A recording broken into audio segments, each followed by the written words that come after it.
so glad you could join me on Crochet Soiree. Today I'm going to show you how to make these beautiful greeting cards. Aren't they nice? And they just add a little bit of personal touch to any of your greeting cards. So let's get started. I'm going to kind of set these up here so that you can see them. Another great use for my tote, so that maybe you can see them a little bit better as we're going along. What you can do is you can take cards. This is a card that I bought, and it is in your scrapbooking section of any of your hobby stores. It's on cardstock. It's nice paper. It just opens up, and then you can embellish it yourself if you'd like to do that. This is a card that I bought. I had several in the package, and it has a little ballet slipper on, so it's already embellished for you. You don't have to do anything with it other than do your crochet on it.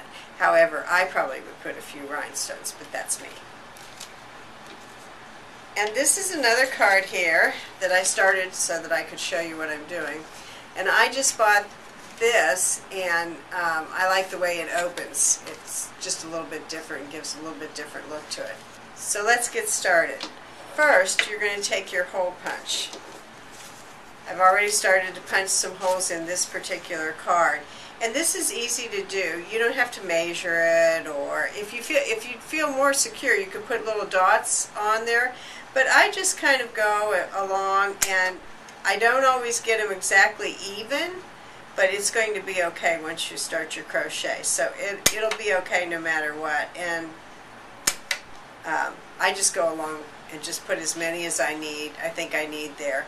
But like I said, if you get one too close and one not as close, it's not going to matter a bit. On these, I used a thinner weight yarn for this particular card. It is a yarn that they used to make socks with. And of course, there again, I go with my variegated because I really like all the different colors. So this is what I've used for this one. On this one, I used the more furry yarn, and you can see it gives it a really cute look. So we'll build a base for your single crochet to go on. And what I'm doing is I'm coming in from the back of the card into the front, pulling through my yarn, and then just pulling it through the loop in the back. So I think I'm going to pull it through the loop in the back. Now that I have it through, I'm going to pull it through. So as you can see, that just builds a little bit of a base. From there, what I did on this one is I took and I did single crochet all the way around.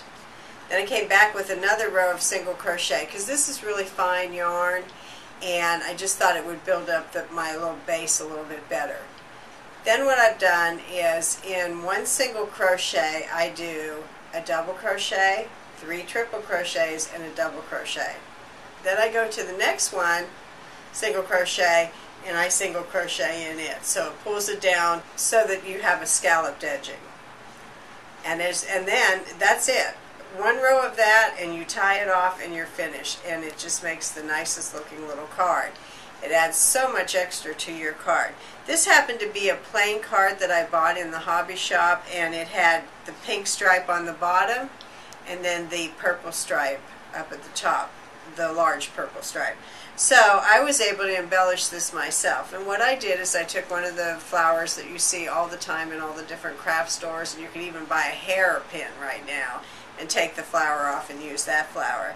And then what I did is I made another little crocheted flower. This crocheted flower is just like the one I showed you on the coffee koozie, where you just do your chains and make your loops. And it just really looks cute on top of this and adds the element of the yarn back with the yarn up here. Also, I put 3 little rhinestones, because rhinestones are my thing, as you all know. Then I went ahead and I just drew a little scrolly stem, some leaves, and I put a small little thank you here. My handwriting is not the best. If I had better handwriting, I probably would have written a great big thank you.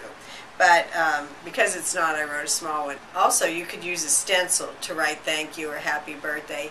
And if you go into the stamping section of your hobby store, you can usually find stamps that say thank you, happy birthday, Merry Christmas, anything you might want to put on these. So that's another idea for this. On this one, I love this card. I love the way it opens this way. This is another one I found in the hobby store, just plain, but I like the way it opens. This one is just the yarn that I used to pull through the holes and then one row of single crochet, and you can see how furry it looks and fluffy, and you just pull it out. So I mean, this is so easy, but it just really makes a nice looking card and a little bit different. And you can just use your imagination in so many ways doing a card like this. Then what I did is I took a rubber stamp, and with all this swirly work, I like all the little swirls, and I just took it and stamped it on in all different ways, just turned it over, turned it sideways, whichever way I decided to go, got it off the paper a little bit, and then I took, of course, all my rhinestones and put my nice little rhinestones on there so it has a little bit of glitter to it. Well, that's it for today, and I hope you've enjoyed this. I hope I've inspired you to make a few cards, and I'll see you next time on Crochet Soiree. Have a good day.